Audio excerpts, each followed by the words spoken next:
What's Rishi Sunak good at? What's he actually good at? This isn't a silly question. Boris Johnson, I'd give you an hour now on what Boris Johnson's good at. Seriously, I'd give you an hour. Brilliant at lying. Brilliant at boosting people. Brilliant at making people a sort of not very bright person's idea of what a very bright person looks like. Brilliant at promoting idiots in order to make himself look good. You want to look good? Put Nadine Dorries and Jacob Rees-Mogg in your cabinet. You're going to look like Einstein by tea time. What's Boris Johnson good at? How long have you got? He's probably the most accomplished liar I have ever encountered in my personal or professional life. That ability to lie and lie while not even acknowledging the vaguest possibility of the existence of truth is magnificent to behold. Objectively magnificent. It's like watching Maradona score a goal in the World Cup final with his hand. It's wrong on every imaginable level, but bloody hell, he got away with it. And they just won the World Cup. He scored with his hand, for God's sake, but they won the World Cup. That's what Boris Johnson is like as a politician. The biggest cheat, the biggest liar, the biggest fraud you could ever hope to encounter, but so brilliant at being a cheat and a liar and a fraud, he ended up Prime Minister. He won the World Cup. What else is he good at? Surrounding himself with idiots so that he looks good. Surrounding himself with sycophants so that he's never challenged. Surrounding himself with people like Jacob Rees-Mogg and Nadine Dorries so that he sort of can cultivate this image of competence or this image of success. What else is he good at? Sort of bumbling, jokey stuff and jumping out of cars and pretending he's been jogging, which brings people like Brendan Clark-Smith to his yard. So there's loads of things he's good at. What's Rishi Sunak good at? And how bad is he as Prime Minister? Either one or the other, or indeed both of those questions, you are hereby invited to answer. Jim's in Glasgow. Jim, what do you reckon? Oh, good morning, James. Hello, Jim. I am. Rishi Sunak, I wish he would stop saying. See, he goes on and on about the British people have asked him to do this and the British people have asked him to do that. Now, one of his 5 points. He got an answer last night in question time. Not one person put, and you've already alluded to this, not one person put their hand up. It's a bit weird, that, isn't it? Yes. But they might have been too embarrassed to do so. I mean, if you fancied it, you might not put your hand up in that particular room. No? Yeah, I see that point. Yeah, but I mean, I watched Suella Braverman in the Commons yesterday.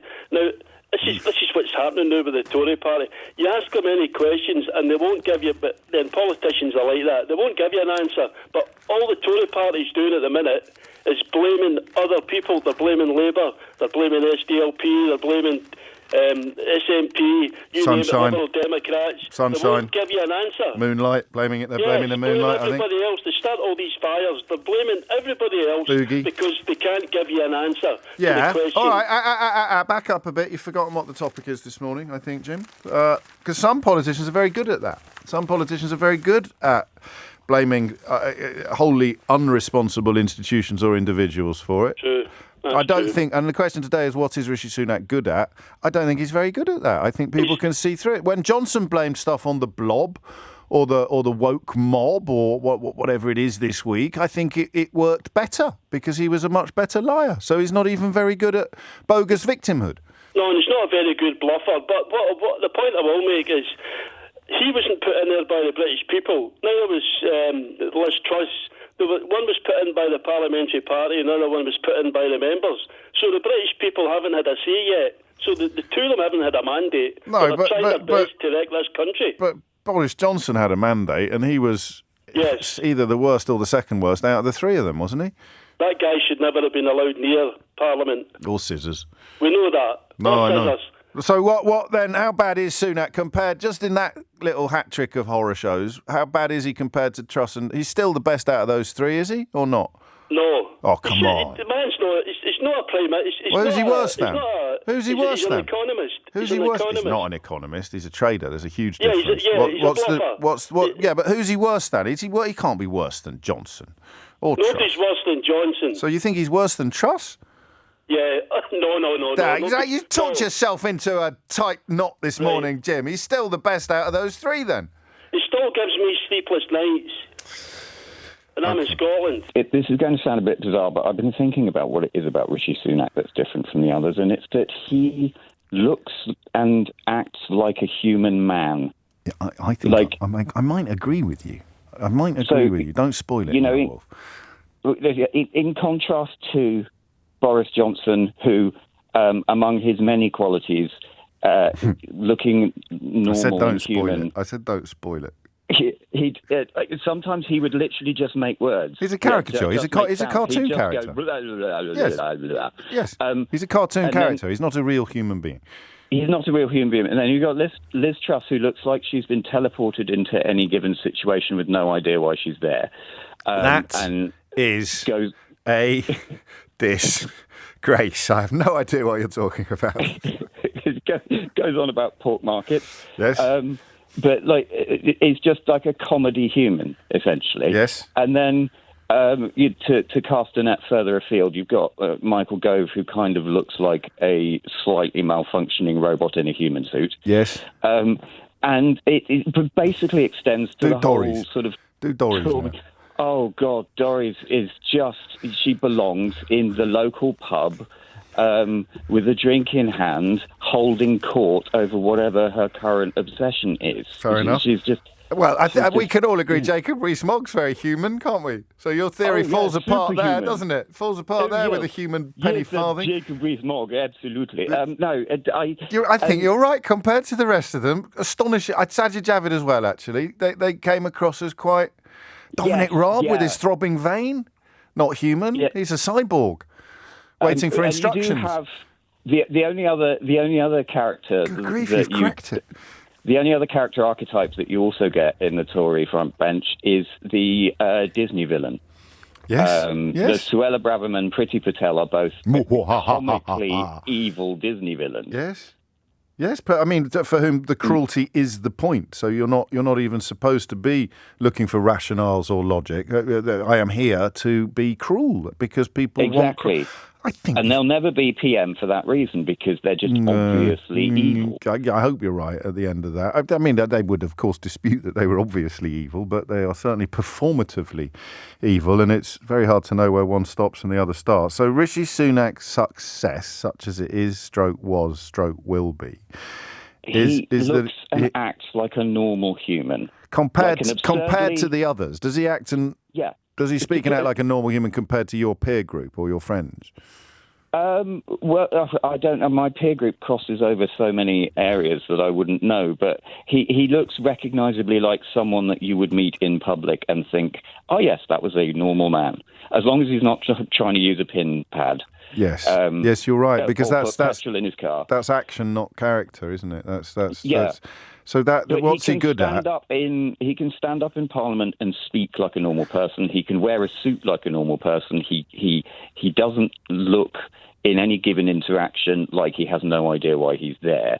He just kind of functions, and it's a damning indictment of our last decade of political chicanery. That is the bare minimum that we can. We will grasp onto it with both hands. Rishi Sunak is very good at talking up a good game, and he's very good in the House of Commons saying, we are the best at this, we are the best at that, even though we're the worst. Yes. Yeah, is it? Well, no, I don't. I think I'm going to argue with you, Roger, but you've listened to the programme before. You'll probably have been expecting that. Who's believing him, though? Well, that's the thing. He can't be very good at it if no one's believing him. Well, that is true. But what I mean is that he talks a good game, as in, he thinks he talks a good game, I suppose, is the more accurate answer to that question. He thinks he talks a good game. All right. So, I think on Wednesday at PMQs, you began to see the reality settling on his shoulders that he's beginning to realise he's not very good at this either. There was a real deflation to his manner, and all that talk of delivering and all of that sort of chirpy-chappy stuff down the barrel of a camera. I mean, you're being kind and we welcome positivity, but I don't think he is very good at talking stuff up because evidence keeps coming along and smacking him around the back of the head, which brings us back to Boris Johnson, who could make ludicrous claims. He could say, we got all the big calls right, where the evidence would lead you much, much closer to the conclusion that he got every single call wrong, big, small or middling. And so no, you can't possibly describe Rishi Sunak as good at talking things up when Boris Johnson actually was good at talking things up by dint of being such a brilliant liar. Well, he's talking of a good game by not lying, but just sort of disguising the truth. Delivering. We're delivering. The British people want me to deliver. Deliver. I don't know. Let's go through them. Which one's going to happen? We will halve inflation this year to ease the cost of living and give people financial security. How's he talking that up at the moment? Well, he's talking that up by saying, I am halving inflation. It will happen. It will happen. Okay, all right. You have to believe. Hold your nerve, James. Hold your nerve. I'll give you that one. We will grow the economy, creating better paid jobs and opportunity right across the country. We're tiptoeing our way up. Well, 0.1. Yeah, now we're down that's to growth. 0.3. But that doesn't matter. Technically, that is growing. We will make sure our national debt is falling so that we can secure the future of public services. Next. NHS waiting lists will fall and people will get the care they need more quickly. Well, how dare people get sick? He's not doing that. You're being too funny now. You're settling into your role. You've got to talk it up. You can't duck it. I think that's another next. And finally, stop the boats. We will stop the boat. We will pass new laws to stop small boats. Moving on. Moving swiftly on. I think we found something Rishi Sunak's good at. Remember the first hour of the programme? Well, there's been some breaking news since then. Rishi Sunak has now replied to Zac Goldsmith regarding the latter's resignation, and I think that we could reasonably suggest that Rishi Sunak is very good at snark, because this is an acceptance letter and accepting his resignation, which breaks down fairly neatly into three distinct categories. The first of which is I was firing you anyway. The second of which is, cheers. And the third of which is a long list of reasons why the reasons Zac Goldsmith has given for resigning are not actually true. So I love this. Dear Zac, thank you for your letter. I accept your resignation. There's no messing about there. You were asked to apologise for your comments about the Privileges Committee as we felt they were incompatible with your position as a Minister of the Crown. You have decided to take a different course. That's quality snark, isn't it? From Rishi Sunak. Essentially, obviously, rather than apologise for being part of a concerted attack upon the Parliamentary Committee, Zac Goldsmith has decided to run away and try to take his ball with him. And then he goes through a long list of all the things. All the things that he claims he's done in the context of the environment, which is what Zac Goldsmith, of course, accused him of not caring about. He writes, I am grateful for your service as Minister for the Overseas Territories, Commonwealth, Energy, Climate and Environment. You have been a vocal advocate for some of the most important issues that the UK and the world face today. And then he says your time in office and lists a bunch of things that he describes as historic UK successes. So that's snark as well, because by congratulating him on his role in these historic UK successes, he's kind of dismantling Goldsmith's claim that he didn't do anything or care about the environment. Well, you live and learn. So finally, we found something that Rishi Sunak's good at. I mean, it's not much use to the country to have a Prime Minister who's quite good at snark, but it's better than nothing.